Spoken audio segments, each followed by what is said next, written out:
காரங்களையோ RSS காரங்களையோ பௌத்தம் அம்பேத்கர் மாறியதை போல இன்று மாறுவதெல்லாம் வேலைக்கு ஆகாது, பயமுறுத்தாதுங்கிறதே பொய்யான தப்பு. டெல்லியில் ஆம் ஆத்மியை சேர்ந்த அமைச்சர் ராஜ்பால் கௌதம்னு, அவர் ஆம் ஆத்மி தான்.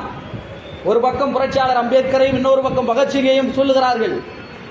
ஆம் ஆத்மியை சேர்ந்த அமைச்சர் பௌத்தம் தழுவுகிற நிகழ்வில் கலந்து கொள்ளுகிறார். அவர் பதவியில் இருந்து நீக்கப்படுகிறார். பாஜக அழுத்தம். அவர் இஸ்லாத்தை தழுவலையே, அவர் கிறிஸ்தவத்தை தழுவலையே, பௌத்தம் தானே தழுவுகிறார். பௌத்தத்தை பார்த்து ஆர்எஸ்எஸ்க்கு பிரச்சனை இல்லைன்னா அவன் ஏன் அழுத்தம் கொடுக்க போறான்? அவன் ஏன் அந்த குரலை அழுத்தமாக பதிவு செய்து இன்னொரு கட்சியை சேர்ந்தவராக இருந்தாலும் கூட அமைச்சர் பதவியை ராஜினாமா செய்ய சொல்ல போகிறார்கள்?